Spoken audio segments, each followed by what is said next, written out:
रात्रि क्लास आज का है 16/5/67।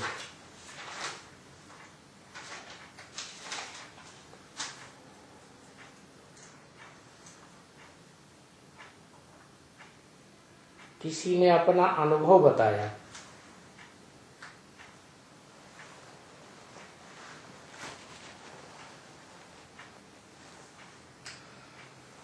तो बोले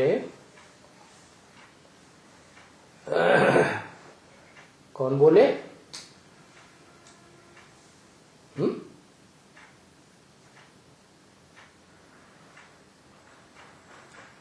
अरे किसी ने अपना अनुभव बताया, ब्रैकेट में लिखा है। तो बोले कौन बोले? है आत्माओं का बाप शिव साकार तन में बोले, माने बाबा बोले। बहुत तो गिरते हैं, माने गिरने वालों की संख्या बहुत होती है,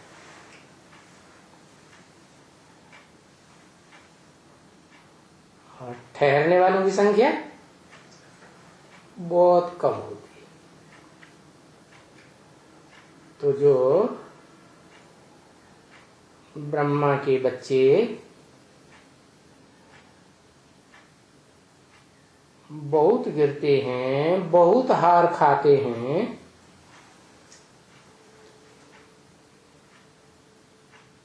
और बहुत पॉइंट से हराते हैं। क्या बाबा तो ज्ञान के ढेर पॉइंट्स बताते रहते हैं। कोई किस पॉइंट से हार खा जाते, कोई किस पॉइंट से हार खा जाते, तो बहुत हराते हैं। तो बाबा बच्चों को कहते हैं, मीठे बच्चे,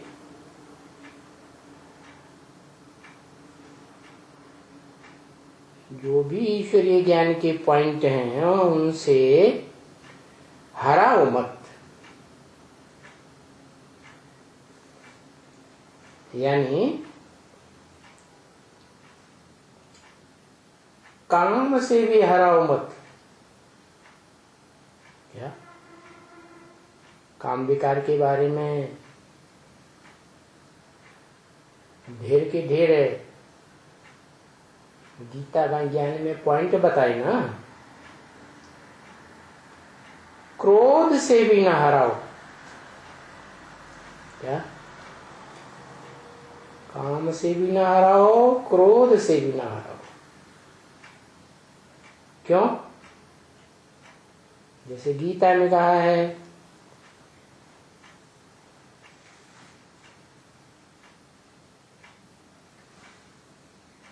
कामेश क्रोधेश रजोगुण समुद्भव। ये काम विकार और क्रोध विकार, ये दोनों ही विकार जब से दुनिया में रजोगुण की प्रधानता होती है, कब से होती है?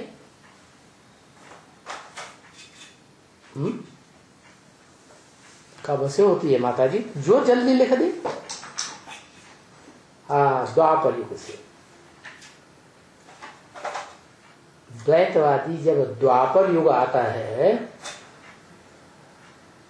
तो काम क्रोध की प्रधानता हो जाती है। उससे पहले काम क्रोध की प्रधानता नहीं थी। काम विकार की भी नहीं, क्रोध विकार की भी नहीं। जैसे ही इब्राहिम दुनिया का दूसरा धर्म पिता है, और उसके अंदर में कन्वर्ट होने वाला बुद्ध बौद्ध धर्म का, इस दुनिया में आते हैं तो कामेंद्रिय की प्रधानता के कारण जो कर्म करते हैं उस कर्म फल की बाई चांस अगर पूर्ति नहीं होती है तो फिर क्या हुआ, भयंकर क्रोध में भी आते हैं और द्वापर के आदि में इतना नहीं बढ़ता क्योंकि दुनिया की हर चीज 4 अवस्थाओं से पसार होती है, सतो रजो तमो आदि। तो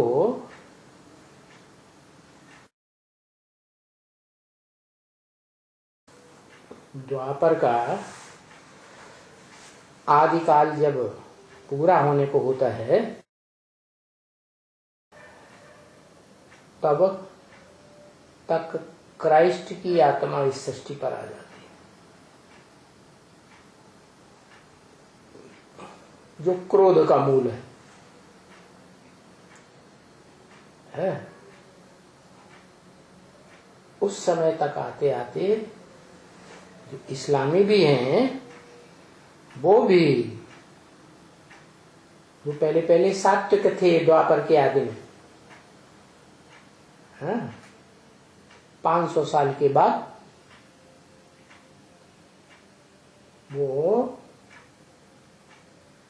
कामेंद्रियों की इच्छा पूर्ण नहीं होती है तो भयंकर विरह क्रोध में आते हैं। किसके संग रंग से, कब से आने लगे? हाँ, किसके संग के रंग से आने लगे? पहले नहीं आते थे, क्राइस्ट आया ना, तो उसके संग के रंग से आने लगे। अब क्राइस्ट से क्रिश्चियन पैदा होते हैं, उन क्रिश्चियंस को जन्म देने वाली कोई तो होगी अम्मा, क्राइस्ट को जन्म देने वाली कोई तो अम्मा होगी, क्योंकि क्राइस्ट को जन्म देने वाली मां जीसस हुई। क्राइस्ट आत्मा बीज रूप ऊपर से आती है ना, आत्मलोक से, सुप्रीम एबोर्ड से, तो जिसमें प्रवेश करती है वो अम्मा हो गई। क्या? जैसे बाप बीज है और वो मां में बीज डालता है तभी तो बच्चा पैदा होता है। तो जिसमें बीज पड़ा वो बीज रूप आत्मा जो क्रोध का बीज है वो आत्मा जैसे ही षष्ठी रूपी रंगमंच पर आती है 2000 साल पहले, बस इस्लामियों में भी क्रोध का भूत सवार हो जाता। जो पहले सिर्फ कामी तो थे, क्या काम की आस पूरी नहीं होती थी तो भी सात्विक स्टेज में रहते थे। क्या जबरदस्ती जोर दबाव दे करके काम विकार क्रोध से नहीं भोगते थे। तो यही बात बाबा ने बोली, क्या किससे मत हराओ? एक तो काम विकार से, काम विकार की इंद्रियों से मत हारो, इन इंद्रियों को जीतना है, और क्रोध विकार से भी मत हराओ। क्रोध आंखों में आता है, लाल लाल आंखें दिखाते हैं, बिचारी अगला जाते लाल लाल आंखें देख के डर जाएगी। अच्छा भैया जो करना उसको कर लो।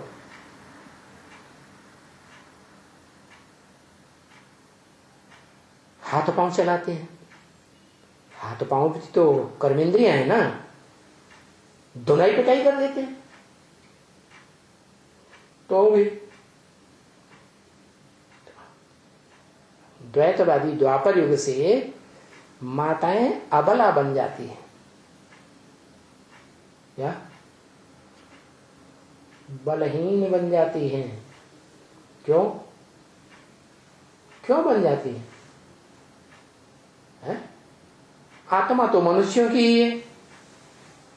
जो आत्मा एक जन्म पुरुष बनती है, एक जन्म स्त्री बनती है, तो कन्याएं माताएं अबला क्यों बन जाती? क्योंकि कन्या माताओं में वो पुरुष की इंद्रिय प्रबल नहीं है। क्या? पुरुष का वो अंग प्रबल नहीं है जो बहुत शक्तिशाली होता है, तो बेचारी आधीन हो जाती है। तो बाबा ने तरीका बताया। क्या है? अगर हार नहीं खानी है इस दुनिया में किसी से, विश्व का बादशाह बनना है, तो क्या करना है? क्या करना है? इन शत्रुओं से, काम विकार से, क्रोध विकार से खास हार मत खाओ। ये विकार पैदा करने वाली जो इंद्रियां हैं ना, वो हार खिलाती है। इसलिए गायन है, इंद्रिय जीते जगत जीत। क्या? इंद्रियों को जीतेंगे तो जगत जीत। कौन सी खास इंद्रियों को? काम, ये है बड़ा डकैत है, और बड़े डकैत का कोई बड़ा सहयोगी भी होगा, वो है क्रोध। तो ये काम एष क्रोध एष रजोगुण समुद्भव, ये रजोगुण से पैदा होते हैं। और रजोगुण जो है वो कर्मों में प्रवृत्त कराई देता है। माने जो कर्म इंद्रियां हैं, जिन्हें भ्रष्ट इंद्रियां कहते हैं, वो भ्रष्ट कर्मों में प्रवृत्त कराई देता है। तो बोला इन भूतों को, किन भूतों को क्या नाम लिया? अरे किन भूतों की बात बताई? काम, क्रोध, इन भूतों को अच्छी तरह से जीतना है। क्या? रगड़ रगड़ के जीतना है, मारो अच्छे से। क्या? रगड़ते जाओ, रगड़ते जाओ, और रगड़ रगड़ के जीतो। क्या? जैसे मल्ल युद्ध होता है ना, तो जो पावरफुल पहलवान होता है, दूसरे पहलवान को नीचे गिराता है, तो उसको रगड़ता है ना, है? अगर रगड़ा नहीं और छोड़ दिया तो वो फिर हावी हो जाएगा। इसलिए उसके उठने से पहले ही रगड़ते जाओ, रगड़ते जाओ, अच्छी तरह से रगड़ रगड़ के जीतना है, हिम्मत उसकी पस्त हो जाए। समझ में आया?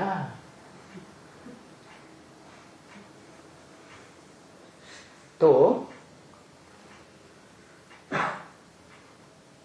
जब ऐसे जीत पहनोगे इन विकारों के ऊपर, तो ये विकार ही तुमको बहुत सुख देंगे। क्या?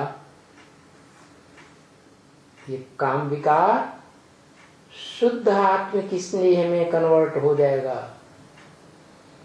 ये क्रोध विकार क्या? शुद्ध प्यार में परिवर्तित हो जाएगा। आत्मा का प्यार होता है ना, वो शुद्ध होता है, या भ्रष्ट कर्मेंद्रियों का प्यार शुद्ध होता है? तो बताया ये कन्वर्ट हो जाएंगे। ये बहुत सुख देंगे, अभी ये बहुत दुख देते हैं। कौन कौन है? कौन है? विकार। वि माने विशेष, कार माने कर्म। क्या? विशेष कर्म करने वाली परिवार में कौन होती है? जो परिवार की पालना भी करती है, परिवार को जन्म भी देती है, कौन होती है? मां होती है। तो ये जीसस जैसी आत्माएं हैं ना, जिनमें वो धर्म पिताएं ऊपर से आके प्रवेश करते हैं ना, इब्राहिम जैसे कामी, ये काम विकार का बीज, और क्राइस्ट जैसा क्रोधी, ये क्रोध विकार का बीज है ना। तो जिनमें प्रवेश करते हैं उनको संग के रंग से कन्वर्ट कर देते हैं। क्या? ऊपर से आने वाली बीज रूप पिता की आत्माएं है ना, पुरुष आत्माएं हैं या स्त्री है? पुरुष है। प्रबलता होती है। नई नई आत्माएं आई ना आत्मलोक से, तो बड़ी ताकतवर होती है। तो जिनको कैप्चर करती हैं अपना परिवार बनाने के लिए, तो वो आत्माएं कमजोर होती हैं, जिनको कहा जाता है ऊपर से आने वाली आत्माओं की प्रकृति। क्या?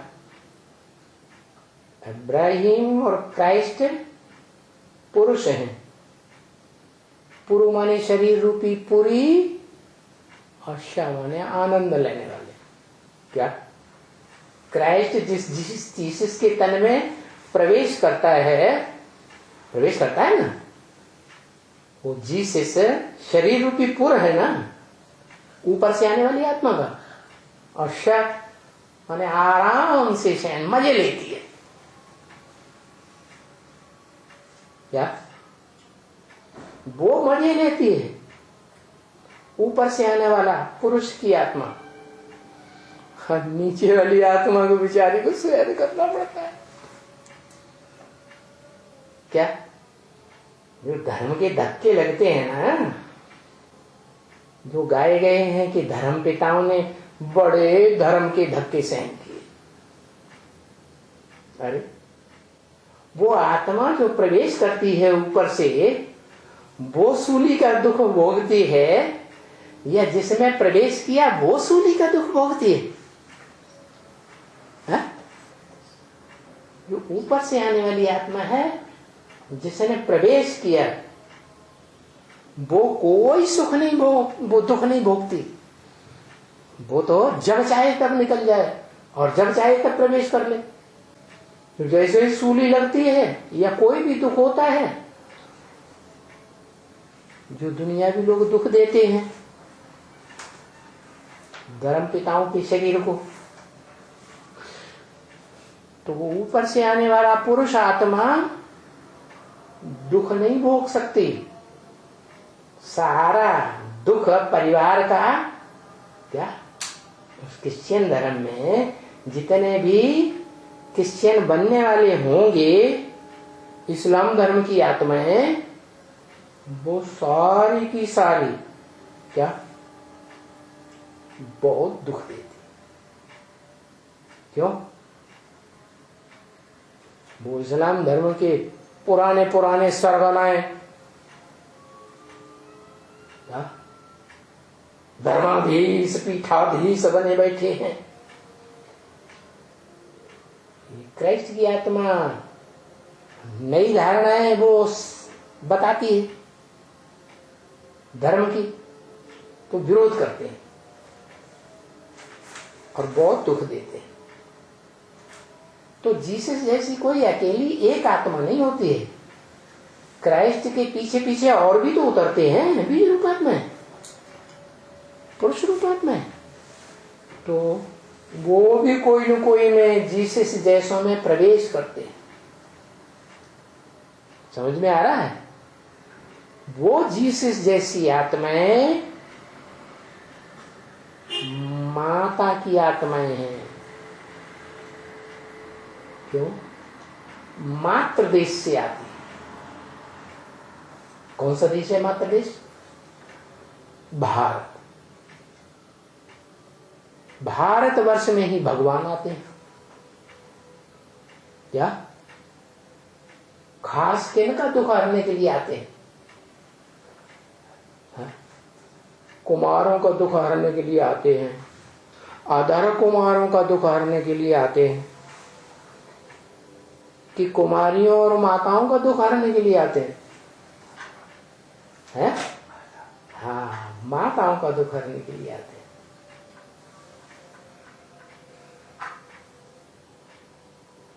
जो कन्याएं हैं उनको माता बना देते हैं। क्या? जो कन्याएं हैं ना, माताएं ज्यादा पवित्र बुद्धि होती है कि कन्याएं ज्यादा पवित्र बुद्धि होती है? कन्या तो कन्याएं जो ज्यादा पवित्र बुद्धि होती हैं वो पवित्रतम पार्ट बजाने वाली आत्मा भगवान को जल्दी पहचानेगी, या माताएं बेचारी जो पुरुषों के द्वारा अपवित्र कर दी जाती है संग के रंग से, वो जल्दी पहचानेंगे? या पुरुष जल्दी पहचानेंगे जिनको ब्रह्म वाक्य मुरली में बताया गया सब पुरुष दुर्योधन दुशासन? या कुमार जल्दी पहचानेंगे जिनको 24 घंटे आग ही एक ही लगी रहती है काम विकार की? कौन जल्दी पहचानेंगे? कन्याएं जल्दी पहचानती। तो ढेर की ढेर कन्याएं सरेंडर होती है? वो ही कन्याएं माताएं जन्म लेने से तो स्त्री बनती है, लेकिन जन्म लेने से पहले क्या थी? आत्मा थी ना। है? आत्मा कभी पुरुष जन्म भी लेती है, कभी स्त्री जन्म भी लेती है, फिर भी आत्मा को तो पुरुष कहा जाता है ना। क्या? शरीर रूपी पुरी में शयन करने वाली। तो वो कन्याओं माताओं में भी दो प्रकार की होती है। मन से सृष्टि जब रची गई तब दो प्रकार की वो कन्याएं माताएं हैं जो भगवान के गले का हार बनती है। उनको कहा जाता है विजय माला। क्या? क्यों ये नाम दिया? इसलिए दिया कि वो विकारों पर विजय देना सिखाती हैं। विजय वाला नाम क्यों दिया? समझ में आया? है? वो विकारों पर विजय दिलाना सिखाती हैं, इसलिए वो आत्माएं खास जो कन्या माताओं के रूप में भगवान आत्माओं के बाप से मिलती हैं इस साकार सृष्टि में साकार शरीर के द्वारा। तो वो कन्या माताएं विजय माला की मणके बन सकती है, लेकिन उनमें से बहुत तो गिरती रहती है। क्या? अंत तक क्या ईश्वरीय ज्ञान की फाइनल अवस्था, फाइनल पेपर आने तक थोड़ी सी हैं जो डटी रहती है, नहीं तो बहुत हार खाते रहते हैं कन्या माताओं में भी। तो कितने बचते हैं? जो बचते हैं उनकी माला गाई जाती है 108 मणकों की माला। मणके गोल गोल होते हैं ना, बिंदु जैसी आत्मा। तो वो तो हुई विजय माला। विजय प्राप्त कराने वाली माला। लेकिन एक कमजोरी है। क्या कमजोरी ये है कि वो विजय माला की आत्माएं जो विजय दिलाने वाली हैं, वो अज्ञान की अंधी है। उनको ज्ञान नहीं होता उतना गहरा, भगवान की पहचान नहीं होती। क्या क्यों पहचान नहीं होती? क्योंकि वो जो ज्ञान चंद्रमा ब्रह्मा कहा जाता है ना, चंद्रमा आधा समय कृष्ण पक्ष में रहता है अंधियारे में, आधा समय उजियाले में रहता है, शुक्ल पक्ष कहते हैं, है ना। तो वो जो ब्रह्मा की आत्मा है, जिसके बारे में शास्त्रों में गायन है, क्या ब्रह्मा का दिन और आधा ब्रह्मा की रात। 2500 साल ब्रह्मा का दिन, 2500 साल ब्रह्मा की रात,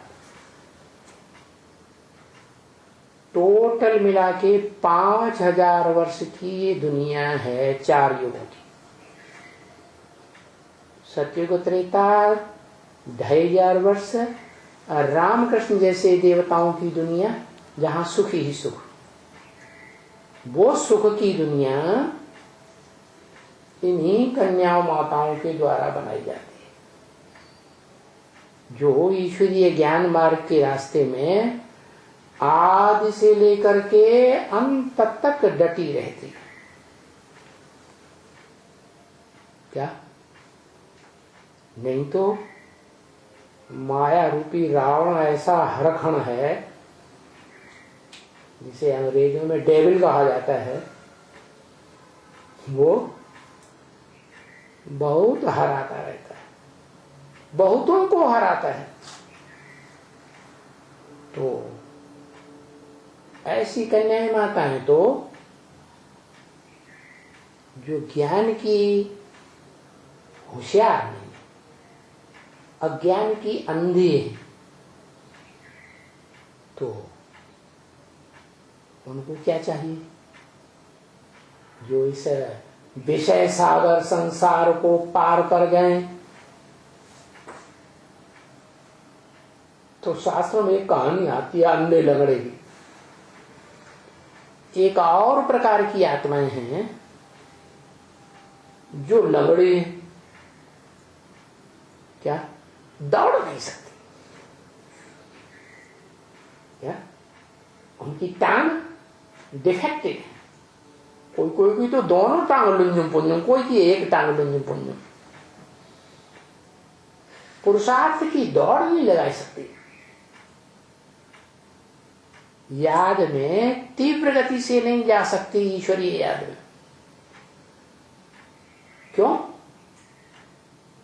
क्योंकि पुरुष चोले की है। और कलयुग के अंत में जितने भी पुरुष चोले होते हैं, वो सब दुर्योधन दुशासन जैसे। क्या क्यों कहा दुर्योधन? दुष्ट युद्ध करते हैं इंद्रियों से। चलो कोई बात नहीं, इस द्वैतवादी दैत्यों की दुनिया में जब से इब्राहिम आया, उसने ऐसा कर्मेंद्रियों, भ्रष्ट कर्मेंद्रियों से दुष्ट कर्म करना सिखाया,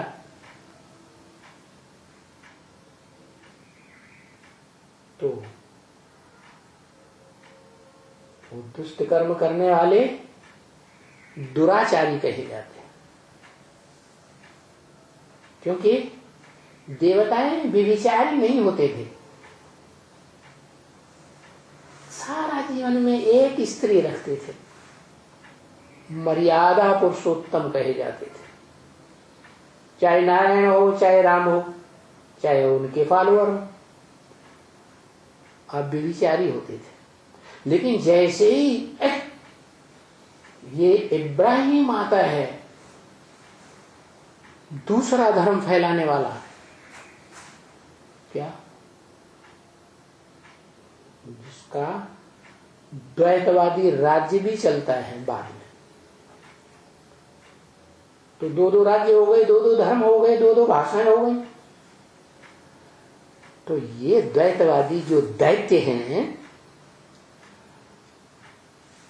उनकी जो अम्माएं हैं जिनमें वो प्रवेश करते हैं, वो अम्माएं जब भगवान इस सृष्टि पर आते हैं, वो आत्माएं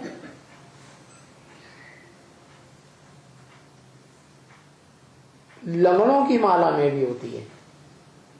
क्या क्या कौन सी माला? लंगड़ों की माला, जो रुद्र माला कही जाती है। कोई अंधे, कोई लूले, कोई काने, कोई कुब्जे, कोई मुखहीन, कोई विपुल मुख का हो, ऐसे रुद्रमाला की स्त्री चोला वाली जो कन्याएं हैं, उनके ऊपर छिलका चढ़ा हुआ होता है दूसरे धर्मों के संग का, रंग का। क्या किसी पर बहुत मोटा छिलका चढ़ा होता है और किसी पर पतला छिलका चढ़ा होता है। अलग अलग धर्मों के ना, कोई सूर्यवंशी है, ऊंचते ऊंचे धर्म के, ऊंचते ऊंचे वंश के, कोई चंद्रवंशी, कोई इस्लाम वंशी, कोई क्रिश्चियन वंशी। तो नंबरवार धर्म है ना, तो नंबरवार धर्मों की वो बीज रूप रुद्राक्ष की यादगार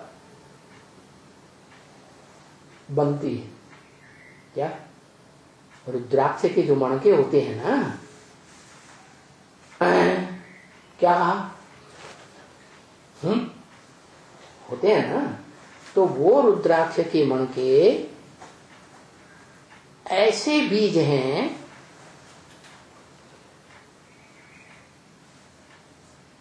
जिनमें कोई में एक मुख, कोई में अनेक मुख बने होते हैं। माने वो बीज रूप आत्माएं जो हैं, जब भगवान इस सृष्टि पर आते हैं तो वो बीज रूप बाप की आत्माएं इतनी कमजोर हो जाती हैं संग के रंग में आकर के, दूसरे धर्मों के संग के रंग में आकर के, कि उनके ऊपर ढेर सारा नंबरवार छिलका दूसरे धर्मों का चढ़ जाता है। महाविकारी बन जाते हैं।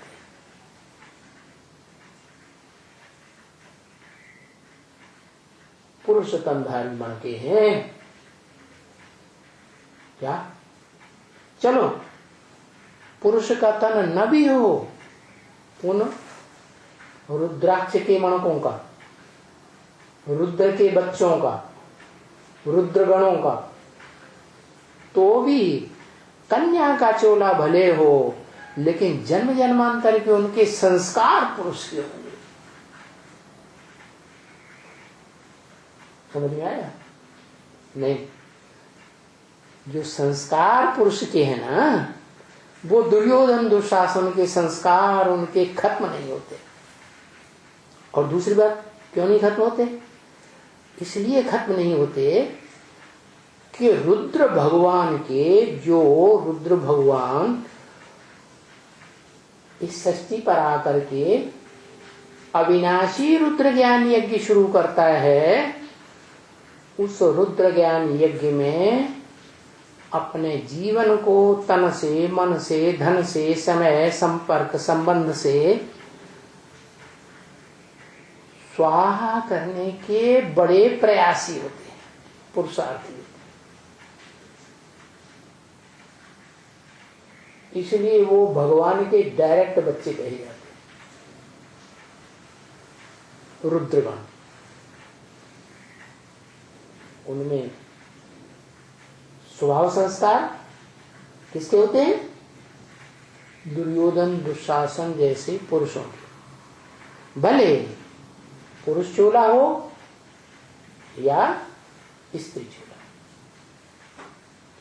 तो वो उनकी जो माला बनती है वो रुद्रमाला कही जाती है। वो है बीज, सारी मनुष्य सृष्टि के बीज, माना उन 108 में जो 12-12 के 9 ग्रुप हैं, वो दुनिया के ऐसे 9 धर्म हैं क्या, जिनके लिए गीता में कहा गया सर्वधर्मान परित्यज्य, सब धर्मों को छोड़ दे, धर्मों को छोड़ दे तो धर्म पिताओं को भी छोड़ दे, मेरी शरण में आ जा, माम एकम शरणम ब्रज। तो वो रुद्रगण इस प्रयास में सबसे आगे जाते हैं, क्योंकि वो भगवान के सन्मुख बैठ करके सारा ज्ञान सुनते हैं। लेकिन कमजोरी है उनमें क्या, भगवान के डायरेक्ट बच्चे हैं ना सन्मुख बैठने वाले, तो पावरफुल आत्माएं तो होंगी। अगर बड़े आदमी का कोई बच्चा, जैसे राजा महाराजा का बच्चा हो और दुष्ट धर्म वालों के संग के रंग में आ जाए, कुसंग में आ जाए, तो बड़े आदमी का बच्चा ज्यादा बर्बाद होगा या साधारण आदमियों के बच्चे ज्यादा बर्बाद होंगे, ज्यादा खराब होंगे? बड़े आदमी का बच्चा बहुत बर्बाद होगा, क्योंकि उसमें ताकत ज्यादा है, बर्बादी में भी सबसे ज्यादा नीचे जाता है। तो वो रुद्रमाला के मण के, जिनमें कन्याएं भी होती हैं, माताएं भी होती हैं, वो कन्याएं माताओं के बच्चे ज्ञान को तो बड़ी जल्दी ग्रास्प कर लेते हैं, क्योंकि भगवान के सन्मुख बैठ करके समझते हैं। सन्मुख बैठ करके समझने की बड़ी महिमा है। क्या इसको कहते हैं उपासना। उप माने नजदीक, आसन माने आसन लगा के बैठने वाले, जो साक्षात भगवान के सामने आसन लगा के जमा के बैठते हैं, जम के आत्म की स्थिति में बैठते हैं और भगवान की ईश्वरीय वाणी को मन बुद्धि में धारण कर लेते हैं। लेकिन वो जन्म जन्मांतर के जो उनके संस्कार है ना, भगवान तो आकर के राजा ही सिखाते हैं राजयोग के द्वारा। गीता ज्ञान में राजयोग सिखाया है ना भगवान ने आकर। तो गीता ज्ञान के द्वारा जो राजयोग सीखते हैं वो आत्माएं जन्म जन्मांतर के बड़े बड़े राजाएं बनते हैं, छोटे छोटे राजाएं बनते हैं, नंबरवार पुरुषार्थ अनुसार। तो जब द्वापर कलयुग आता है तो द्वैतवादी युग में और कलयुग में वो राजाओं में एक विभिचार की बड़ी खराब वृत्ति आ जाती है, विदेशियों के संग के रंग से, विदेशी धर्मपिताओं के संग के रंग से विभिचारी बन जाते हैं। मुसलमानों में, अंग्रेजों में तो फिर भी गनीमत है। मुसलमानों में नियम है 4-4 शादियां भी कर सकते हैं, 4-4 औरतें भी रख सकते हैं। लेकिन भारत के राजाओं ने तो हद ही कर दी। सैकड़ों रानियां रखते थे, तो बहुत पतित बनते थे विचार के कारण, समझा। और जो उनकी पत्नियां होती थी, वो पत्नियां भी अगले जन्म में पुरुष बनेंगी, बनेंगी कि नहीं? ये नियम है याद का कि सारा जीवन स्त्री पुरुष अंग को याद करेगी तो अंत समय में वो याद आ जाएगा। पुरुष अंग याद आता है और अंतमते सुगते पुरुष जन्म मिल जाता है। क्या पुरुष जन्म मिलता है तो नियम बन गया क्या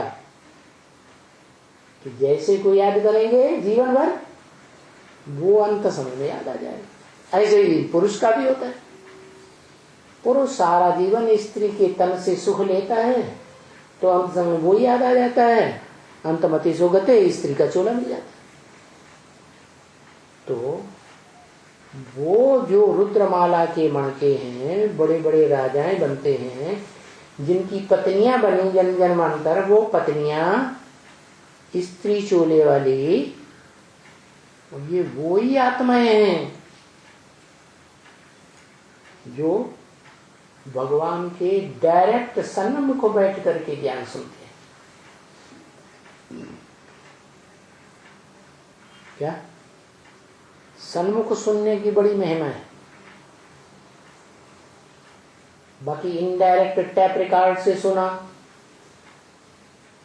टीवी से सुना, वो सेकंड क्लास चीज, और कागज में पढ़ लिया तो थर्ड क्लास। उस ज्ञान का इतना महत्व नहीं होगा।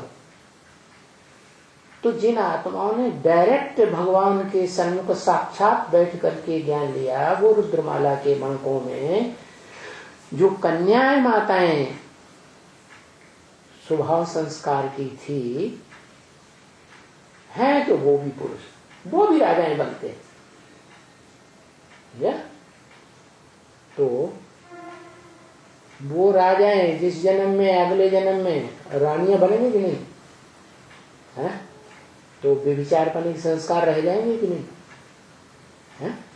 वो व्यभिचारी पने के जो संस्कार हैं अगले जन्म में कन्या चोला में, स्त्री चोला में मिलते हैं, फिर वो स्त्रियां क्या करेंगी? है?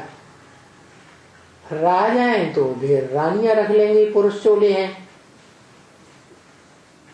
जो वो कन्याएं माताएं अगले जन्म में जाकर के पुरुष, वो क्या नाम, वो कन्याएं माताएं जिन्होंने पिछले जन्म में राजाई की है, पुरुष जन्म धारण करके, और अगले जन्म में स्त्री का चोला मिलता है, वो क्या करेंगे? है? और स्त्री चोले से व्यभिचारिणी पने के संस्कार आ जाते हैं। तो भगवान जब आते हैं और जिनको स्त्री चोला मिलता है और भगवान के सन्मुख बैठ करके रुद्रमाला के मणके बनते हुए ज्ञान सुनते भी हैं, तो उनमें वो व्यभिचार के संस्कार पूर्व जन्मों के काम करते रहते हैं। क्या वो बेचारी कितना भी प्रयास करें तो भी वो पूर्व जन्मों के संस्कार जो पूर्व जन्म में राजाएं बन के रहे हैं वो खत्म नहीं होते। तो बेचारे कमजोर पड़ जाते हैं। क्या इसलिए ब्रह्म वाक्य है क्या कि ऐसे भी बच्चे हैं भक्ति मार्ग में, ऐसे बच्चों की संस्था है। याद आया? कैसे बच्चों की संस्था? जो कहते हैं मुझे निर्गुण हारे में कोई गुण नहीं। बेचारे बहुत प्रयास करने पर भी जो मुख्य गुण है पवित्रता का, क्या और पवित्रता के आधार पर ही सहनशीलता आती है, वो धारण ही नहीं कर पाते। सहनशीलता है गुणराज, सब गुणों का राजा, जबकि वो विजयमाला की कन्या है माता है जो रानियां बनती हैं जन्म जन्मांतर। क्या राजाओं की क्या बनती हैं? रानियां बनती हैं। राज्य परिवार को परिवार की तरह पालन पोषण करती है। परिवार को, राज्य परिवार को स्पेशली संभालती है। तो वो कन्याएं माताएं जब द्वैतवादी द्वापर युग आता है तो इन धर्म पिताओं की झूठी झूठी बातों के चक्कर में आ जाती है। ये इस्लामी, इब्राहिम, क्रिश्चियन, क्राइस्ट, ये देवी देवता सनातन धर्म के बारे में बहुत झूठी झूठी बातें फैलाते हैं संसार में, और ढेर की तादाद में ऊपर से आते हैं। इसलिए इनकी संख्या बहुत देख करके जो भारतवासी वो माताएं हैं, क्या भारत मातृ देश है ना, वो माताएं, उनमें एक कमजोरी होती है, क्या है? सुनी सुनाई बातों से भारत की माताओं ने दुर्गति पाई है, वो सुनी सुनाई बातों के प्रभाव में आ जाती है और प्रभाव में आकर के कन्वर्ट हो जाती है। तो जो जीसस हो, क्राइस्ट या जीसस जैसे क्राइस्ट के और फॉलोअर आत्माएं सुप्रीम एबोर्ड से आती हैं, उनके आधार हों, वो सभी जो आधार बनते हैं, माताएं बनती हैं, ये क्रिश्चियन धर्म के आधार माताएं, इस्लाम धर्म की आधार माताएं, वो कहां से आती हैं? वो आत्माएं कहां से आती हैं? आधार माताएं जीसस जैसी। अरे परमधाम से आती हैं? परमधाम से नहीं आती हैं। कहां से आती हैं? इसी सृष्टि में पहले जो स्वर्ग था भारत में, वहां से आत्माएं जन्म लेती लेती नीचे उतरती हैं, तो इन धर्मपिताओं की झूठी बातों के, झूठी अफवाहों के चक्कर में आ जाती है और ये उनको फंसा लेते हैं। ये है रावण संप्रदाय, जो सीताओं को चुरा लेते हैं और ये कन्वर्ट हुई माताएं उनके परिवार के बच्चों को जन्म देती रहती है, जन्म जन्मांतर। तो उन धर्म संप्रदायों की संख्या जो द्वैतवादी हैं, दो धर्म, दो राज्य, दो भाषाएं दुनिया में फैलाते हैं, उनकी संख्या बेतहाशा गति से बढ़ती है इस दुनिया में। और जो भारतवासी देव आत्माएं थी, उनकी संख्या बहुत थोड़ी रह जाती। तो देखो, संख्या का प्रभाव दुनिया में बढ़ गया। आज क्या हुआ? संख्या का प्रभाव बढ़ गया,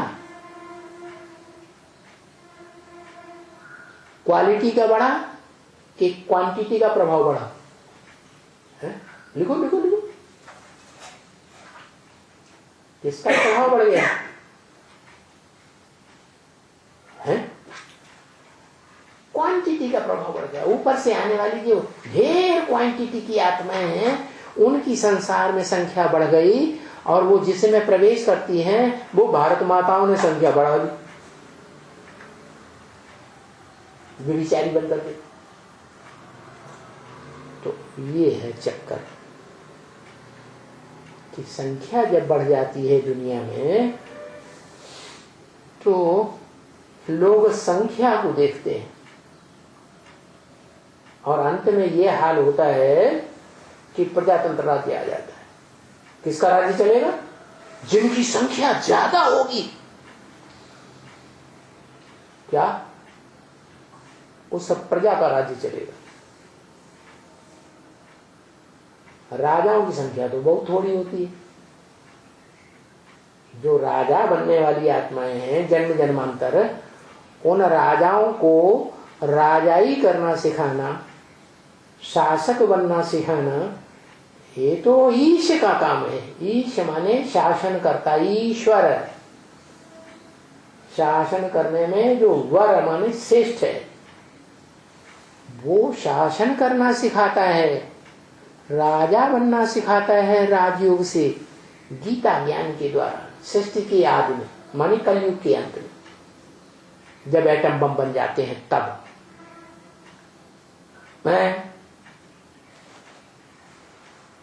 तो आज कलयुग के अंत में संख्या का, जनसंख्या का प्रभाव मनुष्य के मस्तिष्क पर इतना छा गया कि सारी दुनिया के सभी देशों में वो बेकायदे प्रजातंत्र राज्य फैल गया। और नाम होता है प्रजा का तंत्र, लेकिन राजा कौन बन के बैठते हैं? प्रजा में से चुने हुए वो ही लोग राजा बन के बैठते हैं जो इन विदेशियों से ज्यादा प्रभावित हो गए हैं, और प्रभावित होकर के चालाकी करके राजा ही लेते हैं, झूठे झूठे भाषण देकर के। इसीलिए तुलसीदास ने लिखा है, पंडित सो जो गाल बजावा। क्या इसे प्रजातंत्र राज्य में खास, ऐसे तो मध्य कलयुग से कुछ न कुछ देखने में आता है कि जो बहुत भाषणबाजी कर लेते हैं उनसे प्रजा बहुत प्रभावित हो जाती है, चाहे वो भाषणबाजी बरसाती मेढकों के ट्रां ट्रां की तरह क्यों न हो। जैसे कौवे होते हैं ना, काव काव काव करके जनसंख्या इकट्ठी कर लेते हैं। खाते क्या है? गंद खाते हैं, गंदी बुद्धि।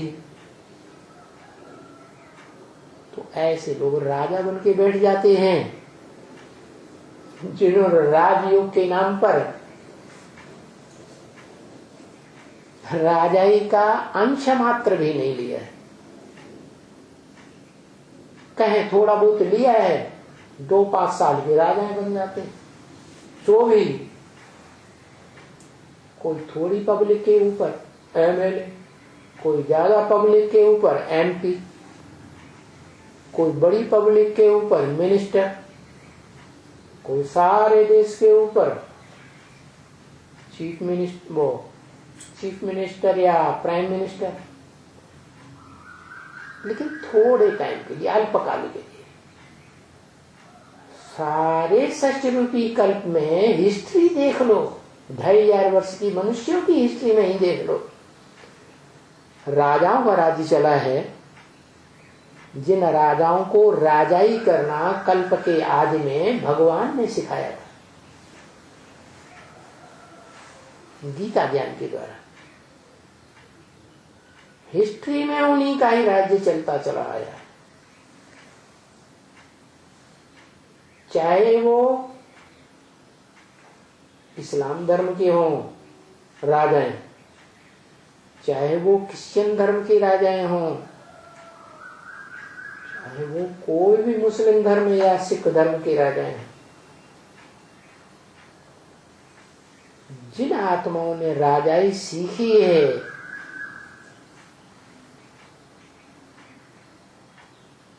पांच 4 वर्ष के ड्रामा के शूटिंग काल 100 वर्ष में कलयुग के अंत में वो ही आत्माएं जन्म जन्मांतर राजा बन के रही है। और भगवान ने कैसे राजाई सिखाई? भगवान ने सिखाया कि अपनी इंद्रियों के ऊपर राजाई करो। क्या करो? है? काम इंद्रिय के ऊपर जो मुखिया है, मुख्य, उसको जीतो। इंद्रिय जीते जगत जीत गाया जाता है, काम जीते जगत जीत गाया जाता है। ये काम और क्रोध, लोभ, मोह, अहंकार जो है, यही माया है, यही मनुष्यों के अंदर कमजोरी भरी हुई है। तो इसको जीतो। तो इसी बात में बहुत गिरते रहते, क्योंकि आधा कल्प की जन्म जन्मांतर की ये बीमारी इन धर्म पिताओं और उनके फॉलोअर्स के संग के रंग में, विदेशियों के संग के रंग में आने से हम भारतवासियों को लगे। और भारत में भगवान आते हैं। क्या? किसमें आते हैं? भारत। एक भारत कहा जाता है जड़ धरनी को, भारत माता, धरनी माता। और एक भारत है जो माता का भी पति है, वो किसी को पता ही नहीं रहता। भारत माता तो चिल्लाते रहते हैं भारत के लोग, जो अपन को हिंदू कह देते हैं। उन्हें पता ही नहीं है बेचारों को कि हिंदू तो कोई धर्म ही नहीं होता। हिंदू धर्म का, इस नाम का कोई धर्म पिता ही नहीं होता है। इनका कोई एक धर्म शास्त्र ही नहीं होता, ढेर शास्त्रों को मानते रहते। इसलिए दुनिया में दूसरे धर्म वाले पावरफुल हो गए। इस्लाम धर्म वालों का मान्यता पक्की है कि हमारा धर्म पिता इब्राहिम, हमारी धर्म पुस्तक वो भी एंजल पक्की मानते हैं। ऐसे ही मुसलमानों की धर्म पुस्तक कुरान, धर्म पिता मोहम्मद के नाम पर मुस्लिम धर्म चलता है। ऐसे ही क्राइस्ट के नाम पर क्रिश्चियन धर्म चलता है। उनकी धर्म पुस्तक बाइबल मानी जाती है। उन धर्म पिता और उनके अवलंबियों के बीच में जो कोर्ट चलते हैं, उनमें उन कुरान और बाइबल पुस्तकों की शपथ दिलाई जाती है। इतने पक्के होते हैं अपने धर्म के, धर्म ग्रंथ के। और भारतवासियों का देखो क्या हाल हो गया, बेचारे अपने धर्म को भूल गए, हिंदू धर्म कह देते। अरे नाम हिंदू कहते हो, हिंद माने हिंसा, दू माने दूर करने वाले। दुनिया के देशों में देखा जाए तो हिस्ट्री में भारत के राजाओं और यथा राजा तथा प्रजा में ये काम विकार की हिंसा ज्यादा फैलाई है या दूसरे धर्म वालों ने फैलाई है? तुम कहां से हिंदू हो गए? हाँ? अरे हिंदू तो तब बनेंगे जब भगवान के रूप में टिकेंगे, बिंदु रूप में टिकेंगे, जो आत्मा का स्व का रूप है, स्वधर्म में टिकेंगे, आत्मिक धर्म में टिकेंगे, तब सच्चे हिंदू कहे जाएंगे। अभी तो हिंदू नाम धरा लिया हो तो झूठे हिंदू। नाम धरा लिया, काम है ही नहीं। बंशी न पुंगो, नाम है बंशी धरा, और जल की न बूंद, नाम है गंगा धरा। वाह भैया, कमाल कर दिया भारतवासी। अभी सभी मनुष्य आत्माओं का बाप इस सृष्टि पर मौजूद है, जिसे दूसरे धर्म वाले आदम एडम भी कहते हैं। और भारत में आदिदेव शंकर और जैनी लोग क्या कहते हैं? आदिनाथ कहते हैं। नाम एक जैसे हैं सत्य की आदि पुरुष के, परंतु उनका काम क्या है ये किसी को पता नहीं। वो सारी सृष्टि का बीज आदम एडम आदिदेव शंकर इस मनुष्य सृष्टि का हीरो पार्टधारी है। क्या है? हीरो पार्टधारी। सतयुग के आदि से लेकर के त्रेता द्वापर कलयुग के अंत तक जो भी पौराणिक हिस्ट्री है या जो भी मानवीय हिस्ट्री है, समझे, दोनों प्रकार की हिस्ट्री में हीरो पार्ट जन्म जन्मांतर बजाता आया है, परंतु गुप्त रहकर पार्ट बजाया। क्या क्या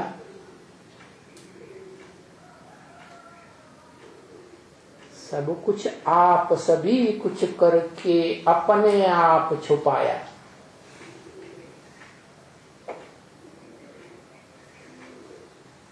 ऐसा पाठ कह दिया। और आज के प्रजातंत्र में कैसे राजाएं हैं? साल भर, 2 साल, 4 साल, 5 साल के लिए भी गद्दी में बैठेंगे, बस चारों ओर देखो फोटो ही फोटो, फोटो ही फोटो, फोटो ही फोटो। जैसे तथाकथित ब्रह्मा कुमारियां कितने फोटो छपाती रहती। इतना देह भान बढ़ गया। देह जो 5 भौतिक तत्वों से बनती है, इतने भौतिकवादी बन गए। क्या आत्मा क्या होती है? आत्मा का स्वरूप क्या होता है? आत्मा का बाप क्या होता है? कौन होता है? क्या करता है? इन विदेशियों के संग के रंग में आकर के सब कुछ भूल गए।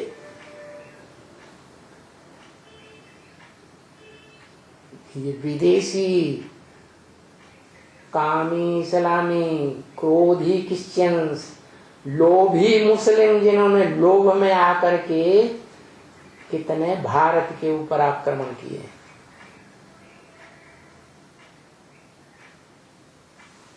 बड़े ही अतिक्रमण किए हैं।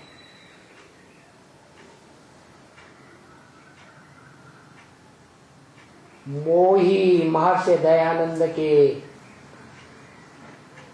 ये प्रजातंत्र राज्य करने वाले,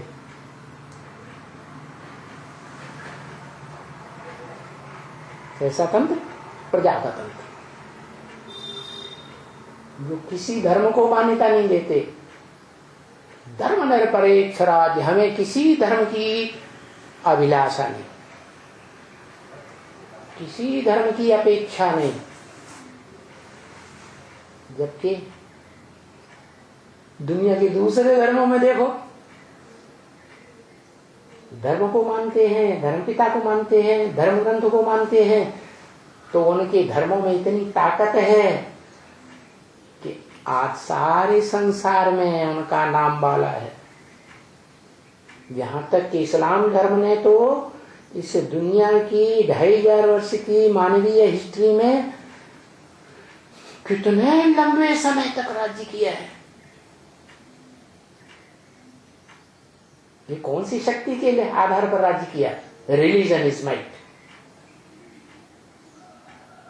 इस धर्म की शक्ति को, धारणा की शक्ति को ये भारतवासी प्रजातंत्र के जो सरगना बैठे हुए हैं, रोज रोज इनकी हिस्ट्रियां निकलती रहती हैं अखबारों में, टीवी में, दुनिया देखती रहती है।